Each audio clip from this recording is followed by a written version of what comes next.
Hello, Todd. It was a pleasure speaking to you earlier. I just wanted to put this out there that you are definitely the nicest locksmith I've ever encountered. And let me tell you, I am the queen of locking my keys in my car. Anyways, my name is Kazaya, and like I mentioned, I own a small company called Homegrown SEO. And today I'm just going to go over a few things that you can start doing to appear at the top of the Google search. And I'm definitely going to try to slow down during this video. I do talk pretty fast, so I'm going to do my best to slow down and, so you can understand what I'm saying. But you definitely can do all of this stuff I'm going to show you today on your own, like I mentioned. But if you would like my assistance, then you can go ahead and shoot me a message, or you can call me, respond to the email, whichever one works best for you. So the three things that we're going to go over today are website content, citations, and backlinks. So I have your website pulled up here, and it looks pretty good. I love the colors of it. It has what you need on there, and I really love this section right here. I haven't seen this on many people's websites, so that's a plus. But I just wanted to put this out there that Google doesn't necessarily care about what the website looks like. Now, your customers, they would like to have a easy to read, easy to access website, but Google cares more about the content on the website. And that's because Google uses these things called bots, and those bots, they crawl all over the website and all through the content that you have, and they're looking for keywords. So it's very important to pay attention to what you have written on your website. Google also likes you to have 1,500 or more words just on the homepage.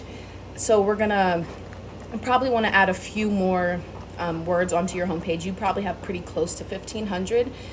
And we're also going to want to include some buyer intent keywords or phrases. And on any other page that you have on the website, you're going to want to have 500 or more words on those pages. I know you might be thinking that seems like a lot of information to have on just one website, but if you guys do this, you're showing Google that you're an expert and that you know what you're doing, which will then increase your chances of being at the top. I mentioned something called a buyer intent keyword or phrase. You're also going to want to have a location attached to those buyer intent keywords or phrases. That way Google knows which location you're targeting. So for an example of a buyer intent keyword with a location attached to it would be Locksmith Phoenix. And so that's the location that you're targeting according to your name. But I just want to give you this little piece of information. That location is very saturated with locksmiths, and it's going to be very hard for you to appear at the top of the Google search within Phoenix. But there are a few locations surrounding you that have very low, it's going to be very easy for you to rank, and it has really high volume. So I would definitely speak to you about switching your location up, or not switching it up, but adding more locations onto your website so you can target more people. But you're going to want to end up on this top 3 section right here next to the map, or anywhere on the home page. And that's just because when people search Google, they usually don't go past the first page, and more than half of the time they just call the people that are right here next to the map. And the reason these people are at the top is based off of those keywords. And it also has a little bit to do with the citations, which is the second thing that we're going to go over today. And a citation is whenever a business goes and registers themselves on directories such as Yelp, Angie, and Yellow Pages. So you being registered on Angie, that is you essentially having a citation. So it's important to have your business registered on the same amount as your competitors, or even more, because what I like to do whenever I work with someone is I like to make sure they have at least 100 more than their competitor. And that's just because the more directories that you're listed on, the more people will see you, which will then bring you in some more traffic. I also have like the stats, you could say, of your website pulled up. And this tool that I'm using, it's called Ahrefs, and it costs $100 to $300 a month based on the plan that you use. But as you can see, you guys are bringing in 224 people organically. So that means people are finding you just based off of their Google search.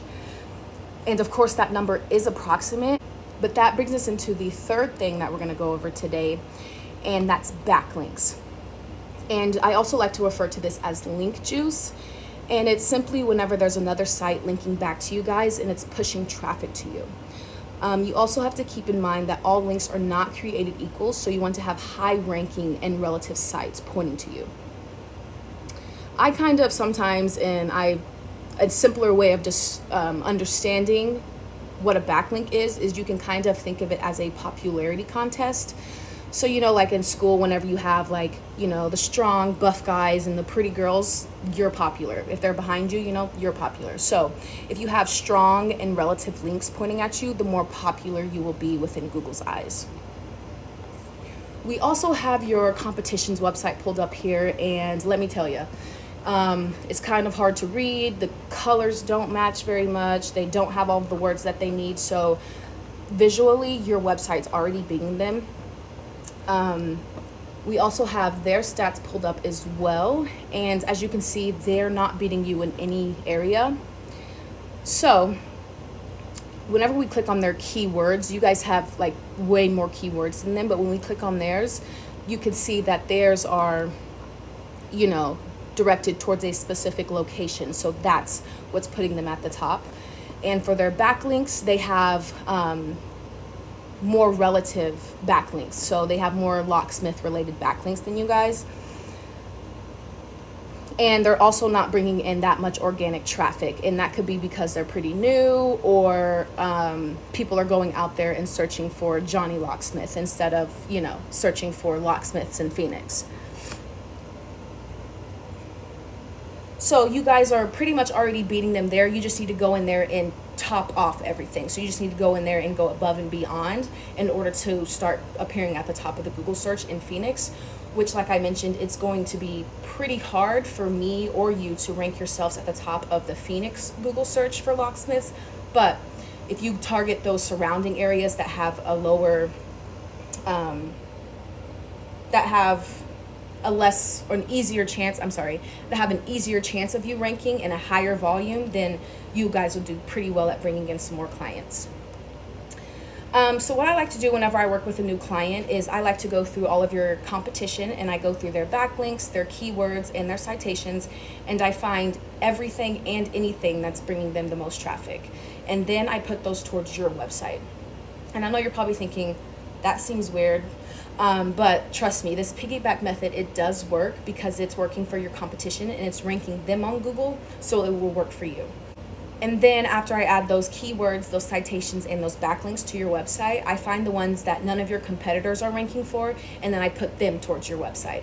So what that's going to do, it's just going to boost your authority score, it's going to boost your organic traffic, and then Google will show your website to more people, which means you'll be at the top of that Google search.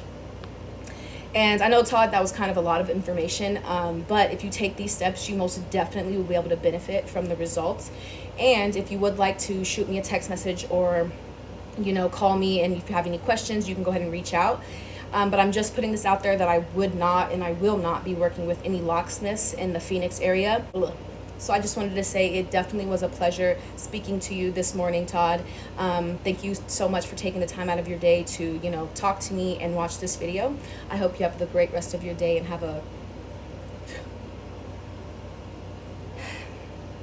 I hope you have a great rest of your day. Bye-bye.